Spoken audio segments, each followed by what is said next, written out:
जय माता रानी दोस्तों। नमस्कार दोस्तों आज के इस वीडियो में हम बात करेंगे पूजा पाठ के दौरान की जाने वाली गलतियों के बारे में। हम सभी प्रतिदिन की शुरुआत ही पूजा पाठ से करते हैं और सनातन धर्म को मानने वाले सभी लोग पूजा पाठ तो प्रतिदिन करते हैं। इन पूजा पाठ से हमारी दिनचर्या जो है वो नियमित होती है, बहुत ही शुभ होती है। प्रतिदिन पूजा पाठ करने से मन को शांति मिलती है और मन शुद्ध भी रहता है। संपूर्ण दिन सुखमय और इसके साथ ही सौहार्दपूर्ण वातावरण भी बना रहता है। सकारात्मक शक्तियों का वास होता है। मन में हमेशा जो है एक पॉजिटिविटी बनी रहती है। इसलिए पूजा पाठ जरूर करना चाहिए।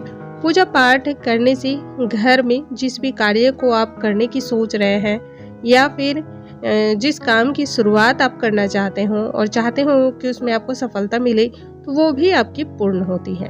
लेकिन कई बार हमने देखा है कि लोग पूजा पाठ करते हैं, कई सारी मन्नतें रखते हैं। उस मन्नत के निमित्त भी कई तरह की उपासना की जाती है। अनेक प्रकार की पूजा की सफलता के लिए, पूजा की पूर्णता के लिए हम प्रयास करते हैं और एक एक चीजों को इकट्ठा करके हम पूजा को पूर्ण भी करते हैं।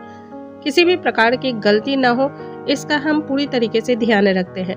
उसके बावजूद भी पूजा से मिलने वाले फल हमें प्राप्त नहीं होते हैं या फिर आपके साथ कोई ना कोई अशुभ घटना घट जाती है। ऐसा कौन सा वजह है जिसकी वजह से इस तरह की चीजों का सामना आपको करना पड़ता है? क्या पूजा करने के दौरान कुछ आपसे गलतियां हो रही हैं या फिर पूजा करने के बाद आप कुछ ऐसे कार्यों को कर रहे हैं जिससे पूजा का जो फल है वो बिल्कुल निष्फल हो जाता है? पूजा करने से जो आपके कार्य बनने वाले थे, पूजा के बाद आपने कुछ ऐसे कार्यों को किया जिससे जो है आपके वो कार्य में रुकावट आ जाती है, बाधाएं आ जाती हैं, कार्य बनते नहीं हैं। दिन में किसी न किसी प्रकार का ऐसा कलह कलेश उत्पन्न हो जाता है जिसकी वजह से संपूर्ण दिन जो है आपका अशुभ व्यतीत होता है। तो ऐसी बहुत सारी चीजों के बारे में आज की इस वीडियो में हम बात करेंगे। यदि आप भी पूजा पाठ को मानते हैं तो इस वीडियो को आप जरूर देखें।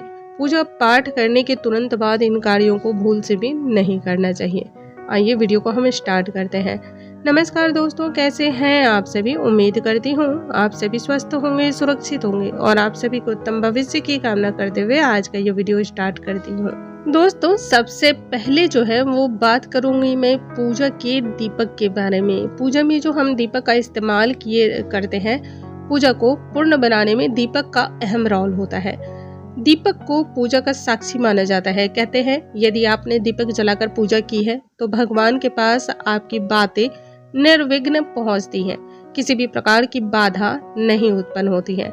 लेकिन बहुत सारे घरों में मैंने देखा है जिस दीपक को कल जलाया है उसी दीपक में वो फिर से दूसरे दिन भी पूजा कर लेते हैं। तो बासी दीपक में पूजा नहीं करनी चाहिए। इसके साथ ही कई बार हमने ये भी देखा है कि सुबह हमने दीपक में बाती लगाई है और दीपक में बाती बची रह जाती है। ऐसे में शाम की पूजा के समय भी हम उसी बाती में वापस तेल या घी डाल करके उसको जला लेते हैं। तो बासी बाती का भी प्रयोग नहीं करना चाहिए।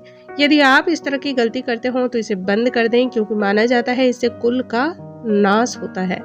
तो बासी दीपक, बासी बाती का प्रयोग आज से ही बंद कर दें। जब भी पूजा करें तो उस दौरान 1 लोटा जल वहां पर आप जरूर रखें और उस जल को पूजा करने के बाद आप प्रसाद स्वरूप थोड़ा सा भी ग्रहण जरूर करें। पूरे घर में उस जल के छींटे जरूर लगाएं, क्योंकि पूजा के दौरान जो उच्चारण आप मंत्रों का कर रहे हो या फिर जो भी भगवान से आप प्रार्थना कर रहे हो, उस लोटे के जल में सकारात्मक ऊर्जाओं का वास हो जाता है। घर में यदि आप उनके छींटे लगाते हैं तो घर में सकारात्मकता आती है और उस जल को यदि आप पीते हैं, ग्रहण करते हैं, तो उससे भी आपके अंदर एक सकारात्मकता का वास होता है। पूजा करने के तुरंत बाद अपने हाथ और पैरों को भी नहीं धोना चाहिए या फिर अपने चेहरे को भी नहीं धोना चाहिए, स्नान नहीं करना चाहिए, चाहे कोई भी कारण क्यों ना हो जाए। कहा जाता है पूजा पाठ करने के दौरान भगवान के थ्रू, भगवान के संपर्क में आने से एक अद्भुत दैवीय शक्ति जो है हमारे शरीर के अंदर भी प्रवेश करती है। यदि हम हाथ और पैर धो लेते हैं तो उन शक्तियों का समापन हो जाता है। कहने का मतलब है वो शक्तियां लौट जाती हैं। हमारे शरीर में वो शक्तियां पूरी तरह से समाहित नहीं हो पाती हैं। ऐसे में हमें पूजा पाठ करने के तुरंत बाद हाथ पैरों को नहीं धोना चाहिए, अपने चेहरों को भी नहीं धोना चाहिए। पूजा करने के तुरंत बाद आपको सिंदूर भी नहीं लगाना चाहिए। यदि आप ऐसा करते हैं तो ये भी अशुभ माना जाता है। घर का जो पूजा का मंदिर में आपने दीपक लगाया है उसे बिना शांत हुए मंदिर के पट को भी बंद नहीं करना चाहिए, अशुभ माना जाता है। मंदिर के दीपक में उतना ही आप तेल और घी डालें जो 2-4 घंटे जलकर और अपने आप ही शांत हो जाए। जब वो शांत हो जाए उसके बाद ही घर के मंदिर का पट बंद करना चाहिए। पूजा करने के बाद किसी से भी अपशब्द या अपमान जनित शब्दों का भी प्रयोग नहीं करना चाहिए। यदि आप इस तरह की गलती करते हैं या आपसे इस तरह की गलती हो जाती है तो इससे भी जो आप में सकारात्मक ऊर्जाओं का वास होता है वो समाप्त हो जाता है और घर में नेगेटिविटी फैल जाती है। आपको पूजा का जो फल है वो नहीं मिल पाता है। पूजा के तुरंत बाद तामसिक भोजन का भी सेवन नहीं करना चाहिए। आपने पूजा पाठ संपन्न कर लिया है, पूजा पाठ आपकी पूर्ण हो गई है, तो ऐसे में कोई भी मीठी वस्तु या प्रसाद या तुलसी के दल से, तुलसी के पत्र से आप अपने दिन की शुरुआत करें और उसके बाद आप किसी भी चीज को खाएं पिएं को तो कोई किसी भी प्रकार का मतलब दोष नहीं लगता है।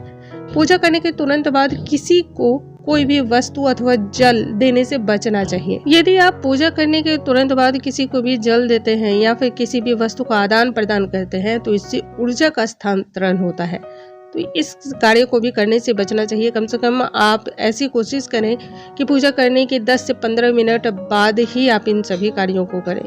पूजा करने के तुरंत बाद आपको याद रखना है बालों में कंघी भी नहीं करनी चाहिए, ये नकारात्मक ऊर्जाओं को बढ़ाती है। और एक बात का आपको ध्यान रखना है, पूजा पाठ को करने के तुरंत बाद किसी भी पेड़ से आपको फूल, पत्ते या फिर इस तरह की कोई भी चीजों को तोड़ना नहीं चाहिए जो सजीव अवस्था में हो। यदि आप वो पूजा करने के बाद करते हैं तो इससे भी आपकी जितनी भी पॉजिटिविटी होती है वो नष्ट हो जाती है। सामने से यानी कि जब आप मंदिर में जा रहे हो दर्शन करने के लिए तो अपने आराध्य देव का दर्शन बिल्कुल द्वार के सामने खड़े होकर या फिर आराध्य देव के सामने खड़े होकर भी दर्शन नहीं करना चाहिए। कहते हैं सामने से की गई दर्शन से भी आपका अहित होता है, क्योंकि भगवान के अंदर एक अनंत प्रकार की ऊर्जाओं का आना और जाना हो रहा होता है। जब आप बीच में या फिर बिल्कुल आराध्य के सामने खड़े होकर दर्शन करते हैं तो उन ऊर्जाओं का असर आपके ऊपर भी होता है जो कि बहुत ही नकारात्मक माना जाता है। इसलिए जब भी आप मंदिर जाएं अपने आराध्य देव या देवी का दर्शन करें, थोड़ा सा आप हटकर खड़े हों, बिल्कुल सामने प्रतिमा के सामने नहीं आकर करना चाहिए। दोस्तों मुझे उम्मीद है आज की ये जानकारी आप सभी को बहुत अधिक पसंद आई होंगी। ऐसी और भी जानकारियों के लिए हमारे चैनल पे बने रहें। अगले वीडियो में एक नई जानकारी के साथ हम फिर से मिलेंगे, तब तक के लिए नमस्कार दोस्तों।